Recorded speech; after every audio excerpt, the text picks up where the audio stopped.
And as you may just have heard, this meeting is being recorded largely for the benefit of the CHFBC board. So good morning, everybody, and thank you for coming and joining us for another little part of your day in this Zoom territory. You've got two of us here today, me, Michael from CHFBC, and Ruby, also from the Community Land Trust. So this is going to be a pretty casual session, and it's for anybody in the group of companies, CHFBC, Coho, CLT. If you read the description that Liz circulated before, you'll have a pretty good idea of what we're going to be talking about. And I will show you an agenda. It's our idea of how things will pan out this session. But just hold off on a moment. I just wanted to start off with a couple of observations. So CHFBC obviously provides a bunch of services to members, from advice and education to group buying programs to advocacy and my personal favorite, long-term planning services. So this list internally and externally has expanded over time. We didn't always offer this full range of things. Externally, of course, Coho was launched in 1984 to assist co-ops with their management needs, and CLT started its work a decade later to help secure the co-op land base and make a first stab, I guess, at offering a way to provide options to scale up co-op development capacity. So organizationally, we have tried over time to fill in support gaps. But there are a couple things that remain constants in our lives. Co-ops are still made up of a bunch of people, a very big mixture, most of whom aren't actually housing professionals, surprisingly. And the day-to-day running of co-ops can take a fair amount of time, especially for volunteers.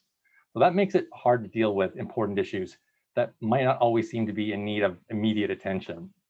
And there are some kinds of things that are just hard to talk about, even if you do have time and an interest. So what we'll be chatting about today is our latest effort to fill in some more gaps that we've observed so that the broad CHFBC group has some new ways to support co-ops with some of the stuff. Here's the plan. I'm going to talk briefly, hopefully, about the first item, the Community Housing Transformation Center, and then we'll turn things over to Ruby, who will take over to review our proposal to the center. And then she'll describe what we hope to do over the next year or two on the particular project we have got funding for. Finally, there'll be a chance to offer feedback and ask questions. And the good news, the best news, is we're not expecting to take the full hour. So there you go. First up, the center. So like few people give the agency its full name, I'm not going to give the center its. I'm just going to say the center from now on. Some of you may already know something about it. It was established a couple of years ago, early in the run of the National Housing Strategy. It gets its money effectively from Canada Mortgage and Housing Corporation, but it's actually led by non-government sector organizations, and these represent and serve the needs of Canada's community housing sector.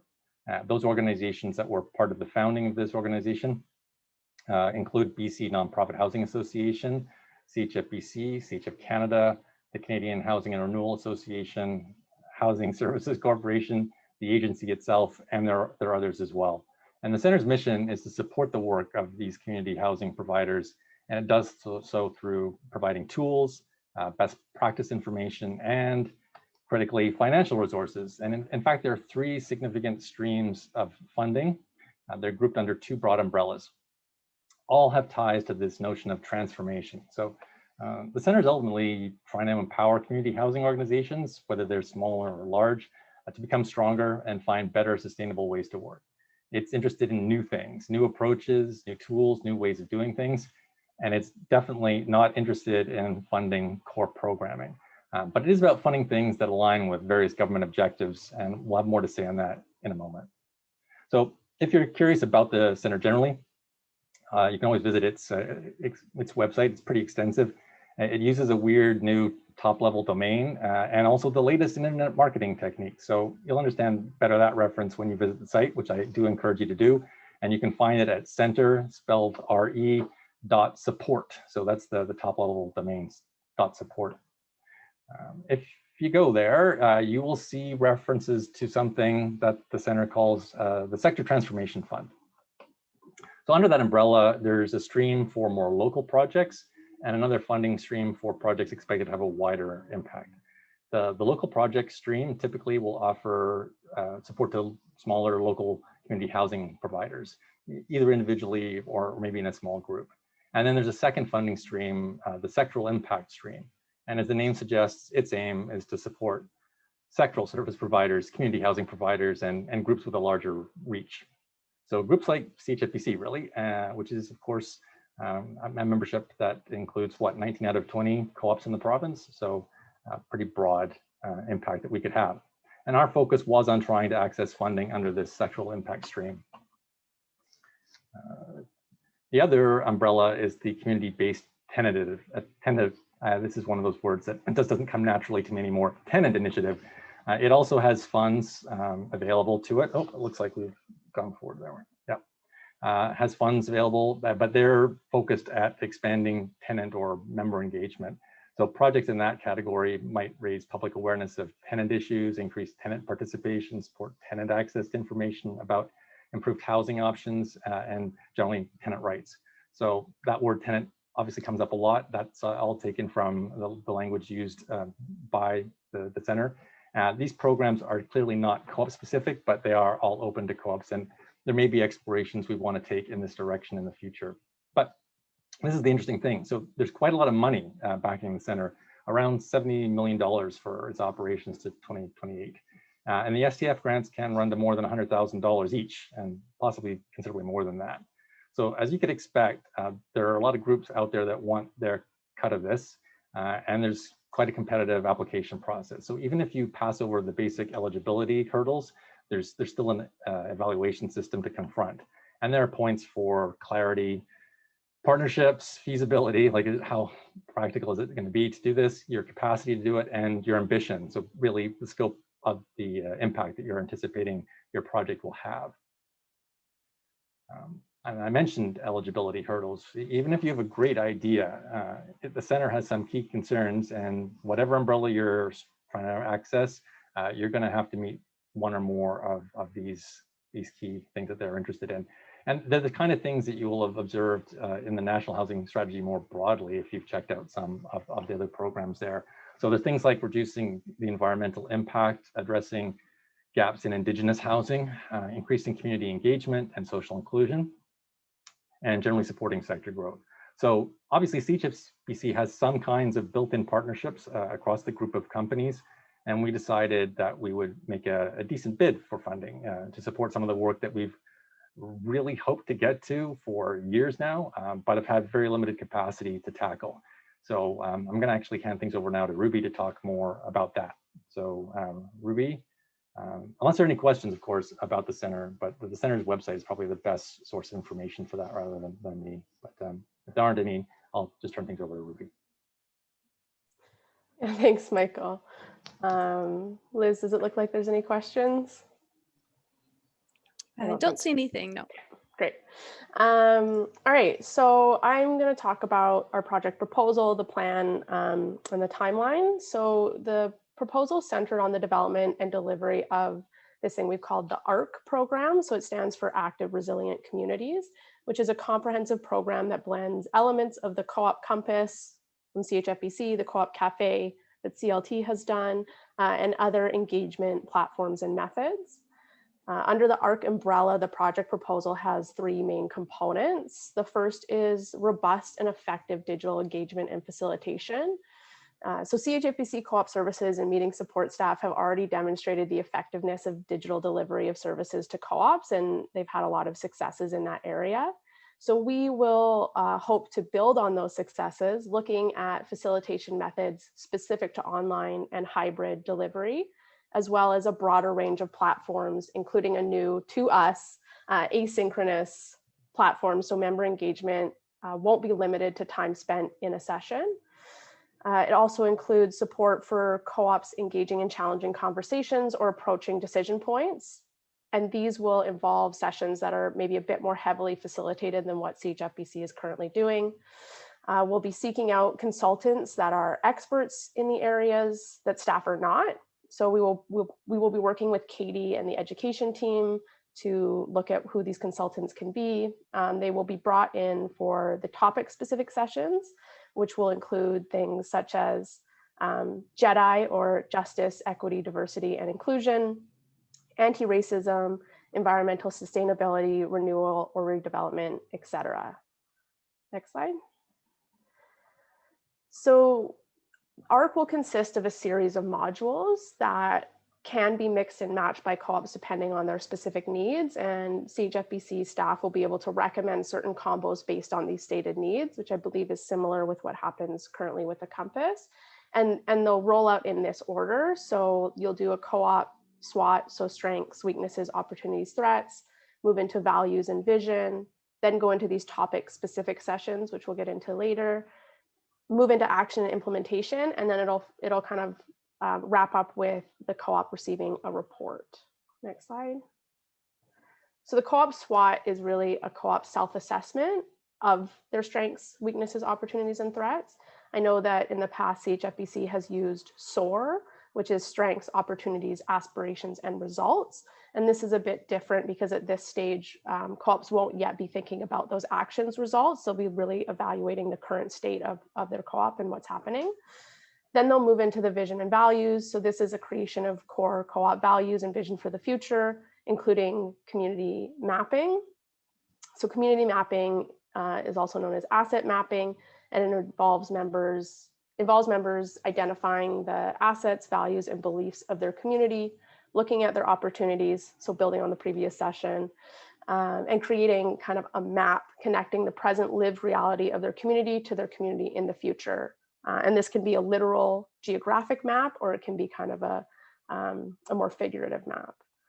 And then we'll move into the topic specific sessions. So these will be specific to the needs, conversations, or decision points identified by the co-op and their members through this or other processes that they've gone through. And I'll detail this on the next slide. And then action and implementation. So this is the creation of an action and implementation plan with the co-op. So it includes answering questions such as, what would a reasonable action be for your co-op to get to where you would like to go? And how can you cultivate ownership over this process among members to involve them in implementation? Because implementation really involves everyone in the community if it's going to be successful. And then at the end of the process, the co-op will receive a comprehensive strategic framework that includes all of the relevant information collected during the process, including their values and vision, results of the SWOT, and any decisions made or actions committed to by their members. And this will be for them to keep. Next slide. So then we have these kind of topic specific modules, which really makes this one module into several if that's what's needed.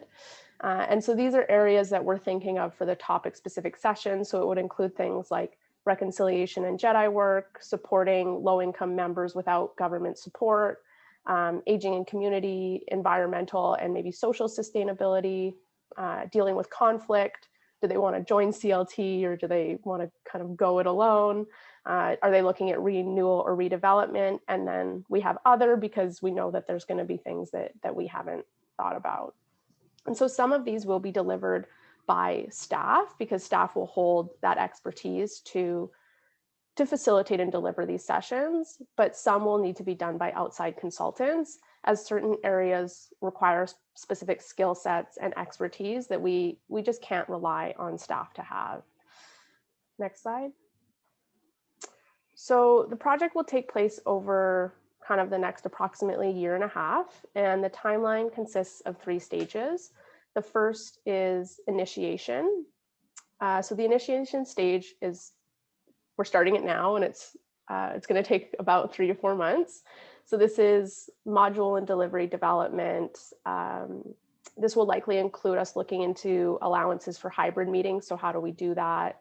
Recruitment of consultants and co-ops to participate in the pilot, which will probably be 2 to 4 co-ops depending on program capacity.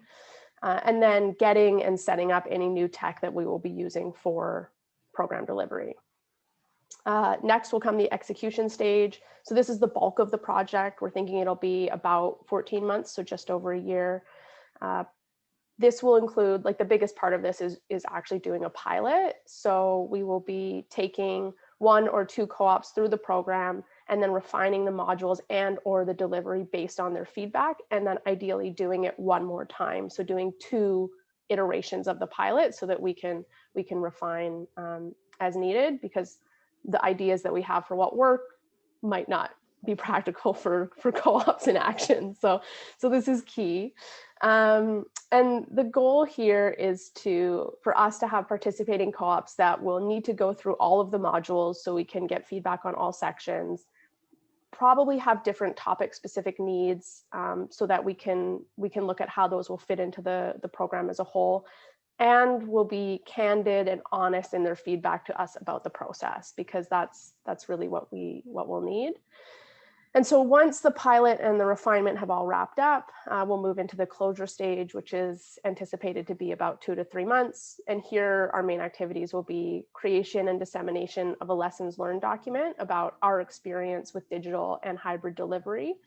And then external education to others in the co-op or community housing sector that are interested in what we're doing and what worked and maybe hasn't worked for us. Yeah, these timelines are subject to change depending on how things kind of roll out during each of the stages, but this is our plan, our rough plan as of right now. And then Michael mentioned earlier that other stream of funding, the community-based tenant initiatives. So we're likely going to be approaching this stream at the center for further funding for a more broad scale rollout to co-ops, to alleviate the financial pressure of participating at the outset. But the requirements for this stream are a bit different in that, Michael identified that transformation is the key part for the center. And so under the CBTI, transformation needs to occur within the co-op itself. So we're still undecided about the best way to pursue that, but it is in the works, because we do want this to be able to be kind of self-sustaining beyond the lifespan of the funding that we currently have. So just a couple of quick things to add to that. So the center has requirements, and some of them include reporting. So they're not just going to hand us a pile of cash and say, good luck. We're going to have to actually meet certain requirements to report back to them, and in fact, to the broader sector in many respects. And that is an important factor in this. So we will definitely be needing to meet a number of requirements that are imposed from outside. Yeah, and even the structure of this, so the stages, that is a requirement of the center. This is how they like to have it laid out. Yeah, so part of our proposal was for those pilot exercises to be offered at no cost to the participants. But ultimately, as what we've talked about, the idea is transformation. So they'll help you launch something, but the intention is for whatever you're doing to be sustainable following that. So I think we'd be looking at a services that would, like many other things we do, be fee for services. So we just want to be trying to moderate those fees in some respects as well. There may be opportunities for later participants in this kind of service to possibly access some support from outside. But we'll definitely be keenly looking at the cost to deliver this kind of program into the future. Yeah, so I think that brings us to the end of our planned slides. So we are really interested in your feedback as staff, because again, it's like we've spent a lot of time looking at this and writing this, and sometimes you get really focused in on one thing and miss some other things that might be obvious from other perspectives. So we have created a survey. So I've just popped the link in the chat. It's 11 questions. It should only take you about 10 minutes to fill out, and we'd really appreciate it if you could do that. And yeah, but we're also opening the floor now to any other people want to give feedback now, that's also welcome, or if people have any questions about the center or the project, or yeah, anything. Or comments just generally about what you see the needs of co-ops being. We talked at the beginning about there being gaps. Obviously, over time, we're trying to cover more and more of the range of things that co-ops need to do well. But we know there are some rough patches, and that we're looking for finding ways to help co-ops deal with those. And if you can think of anything either that's been a persistent issue, or if you would be thinking in the back of your mind, well, there's a bunch of stuff you could do, but what I really think you should do is A. Yeah, let us know what A is, please. And then Tom coming in on the chat with the hard-hitting questions. What will you say to a co-op that asks why it should engage in the ARC process? And what do you hope will be the difference between an ARC co-op and other co-ops a year after the process is complete?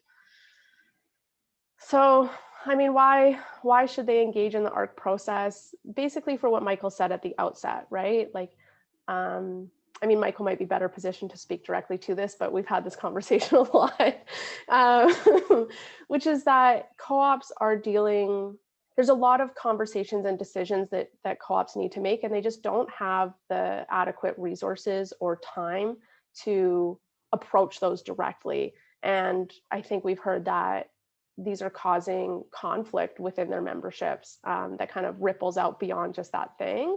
And so the goal is that by going through the process, these things will, either the co-op will know what they are and be able to approach us and say, we need to address this, or they won't know exactly what the issues are, and those things will come to the surface, and then we'll be able to help them work through those things and gain skills, and hopefully be able to walk through it themselves next time in some ways. We're really looking at a range of kinds of challenges. So some of them are very community-based, and some of them are like bricks and mortar kind of questions. Co-op buildings, even if we would like to have them last forever without any maintenance or renewals, that's not how things actually are. And eventually things come to a point where you got to ask yourself, does it make sense to put more money into the existing building forms as they are? Or should we look at redevelopment? I mean, that could either be because the repairing becomes very expensive and doesn't seem to offer that much benefit to it, or just it could be an increasing mismatch between what the buildings actually offer to the members and what the members need and want. So that's a really big question. And it would take quite a lot of effort to just even get the foundations, forgive me, foundations for coming to a conclusion on that. And we've also had, again, I'll take another asset management planning kind of example.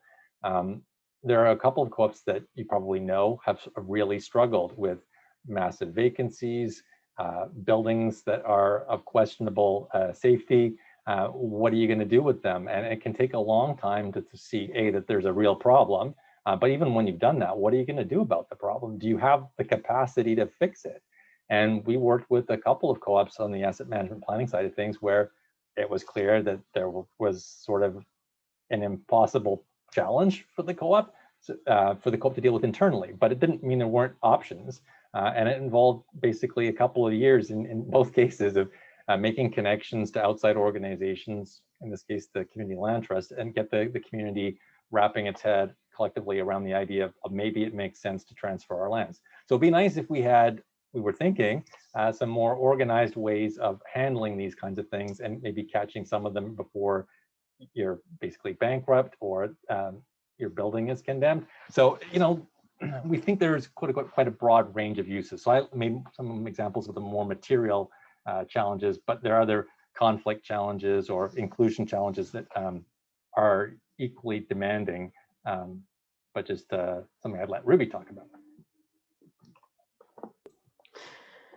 Yeah, I don't know if I'm going to speak directly to that, but I did want to talk about the next question that Tom had, which was just what do we hope the difference will be between an art co-op and other co-ops a year after the process is complete?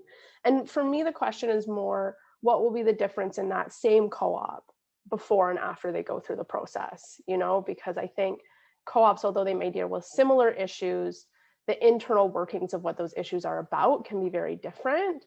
And for me, the exciting thing about this program and this process is that there's the possibility for co-ops to be able to untangle themselves from things that have been a detriment to their community for years. So from my perspective, and I do take a little bit, Michael takes a little bit more of the hard amp stuff, and I think more about the softer community stuff. But for me, it is about like, is that community, does the community feel like they are functioning better as a community after they've gone through the process? And have they been able to approach and address questions or decisions that have been kind of nagging them for a long time? And that, so for me, it's more about before and after, rather than a co-op that's gone through the arc and a co-op that hasn't. But I'm not sure if Michael has a different answer. Yeah. No, I think that's a good statement of our hopes. Big hopes. Like, we hope to make things better. Like that's yeah. basically it. Like we hope they're better off. Yeah, but we hope that they feel that they're better off, right? Because really, it is about them and their experience. And then Liz has asked, would this end up being a new service that co-ops pay for once it's fully implemented? And would staff resources be mainly from the co-op services team or a combination of people from CLT and CHFBC? So these are both very good questions. So the answer to the first question is yes. The goal is for this to end up being a new service that co-ops would pay for once it's fully implemented. But we want to, so we've gotten funding to do the pilot, which was really important to us. We wanted co-ops to be able to go through the pilot for free because really it's about us refining the process. And then this is where we're looking at the CBTI to maybe it at the outset provide some support, some financial support for co-ops to go through the process, especially at the beginning when co-ops are maybe a bit skeptical about its benefit to them as a community. So that's what we're looking at, that hopefully it would be more of a kind of like tiered or like scaled in approach to from free in the pilot to being like full fee for service eventually. Would staff resources be mainly from the co-op services team or a combination of people from CLT and CHFBC? I don't think we've decided this yet, and it's a very good question. I think that as it is a CHFBC project, I believe that the goal is for it to be CHFBC employees that would oversee it, but again, we're probably at least 2 years out from even being out of this initial stage. So this is a question that we will be thinking about. I don't know if Michael wants to add anything. No, I'm keeping a really open mind about that. Okay. So, yeah. Yes, I think that's the best response. We're open-minded, whatever works best. And then Callie has asked, how would we measure the success of the ARC program at a co-op?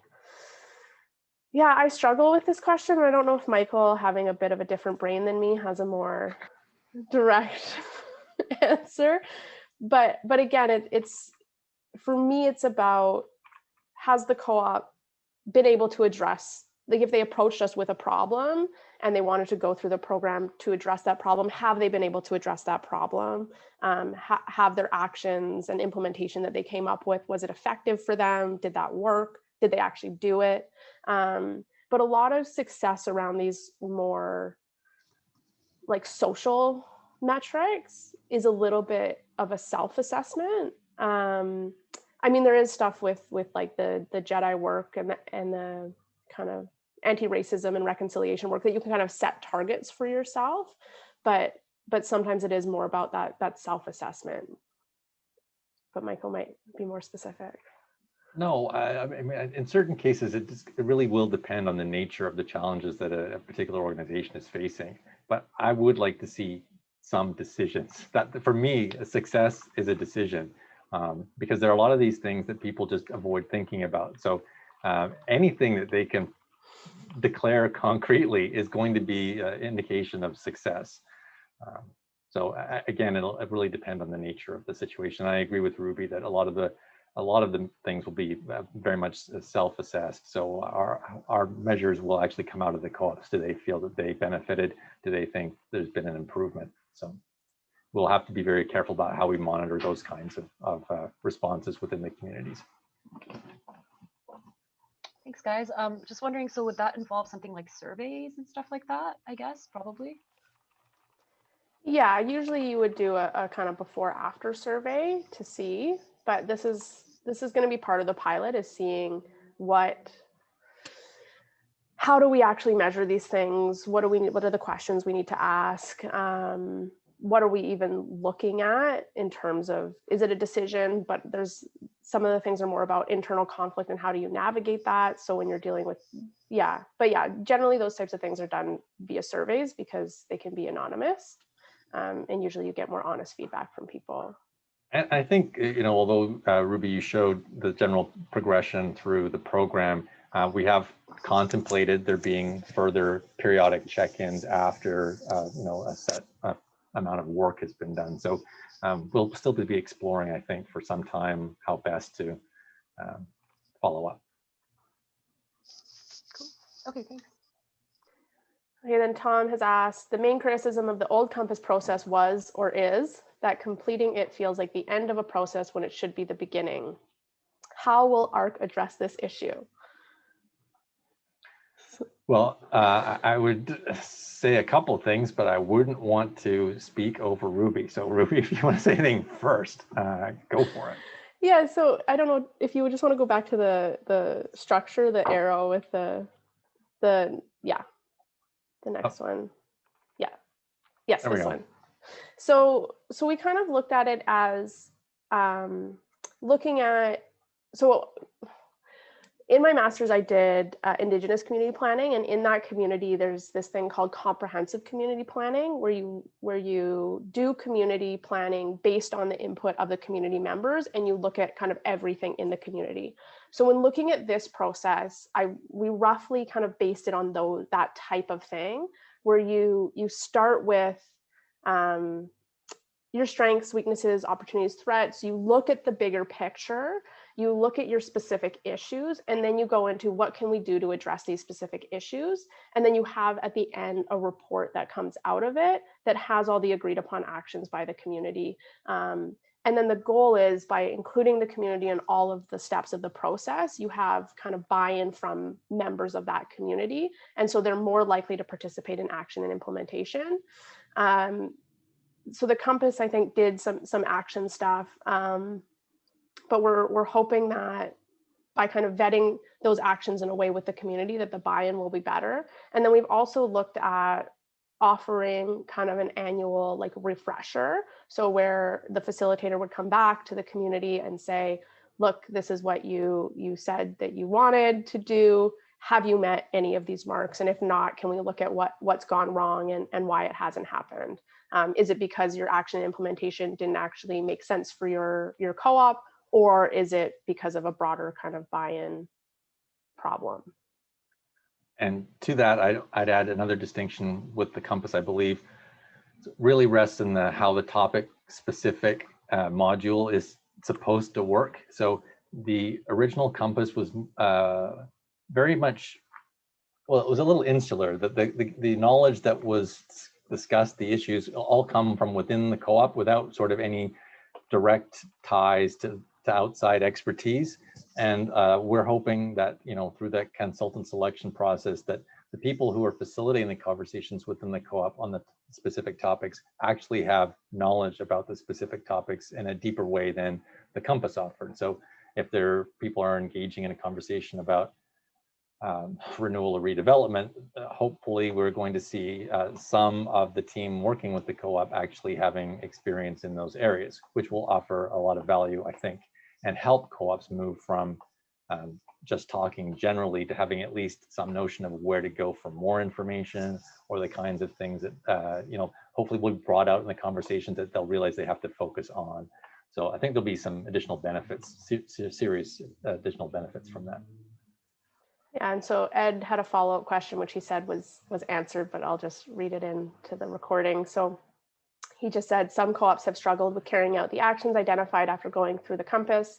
Is there a plan for follow-up or continued support where needed? And yeah, he said that we answered that question. Darren has asked, we know some Vancouver co-ops on leased land are going to get redevelopment notices from the city before Christmas. There will likely be more than 2. The redevelopment process could greatly benefit from this service. If the process could be paid for via the redevelopment process, is there capacity to expand the number of pilots? So I think the capacity to expand the number of pilots, yeah, it depends on how many staff we can get involved, because as of right now, it's me and Michael, and we're planning on hiring a program assistant for the execution stage. And so really looking at what's a reasonable amount of work that somebody can take on. But if there was money to bring on other people to help with the pilot, there would be the potential to expand it, but we don't want it to be too large, because we do really want to be able to like fully integrate. It's really that part where we integrate between the 2 sessions of pilots is really important to integrate that feedback, and we don't want to shortchange that. I don't know if Michael has. No, I mean, resources are a key question. So who can join from within, and what resources will we have to draw on from outside? So money can solve some, but not all problems. Yeah. Yeah, because there's also training of staff. And Evans asked, could you see ARC as one day replacing or going hand in hand with other bodies such as the CRT?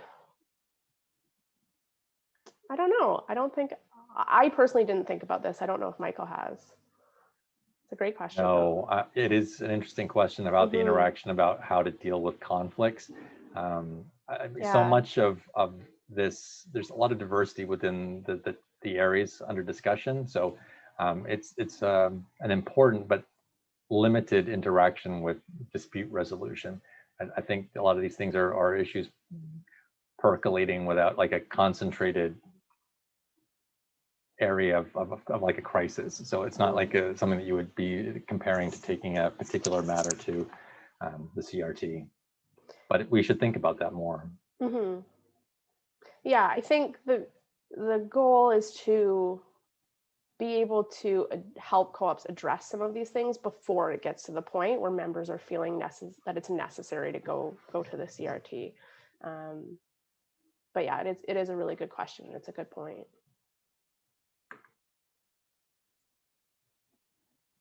Okay, so there's no more questions in the chat. Oh, just thank you. Thank you from Tom.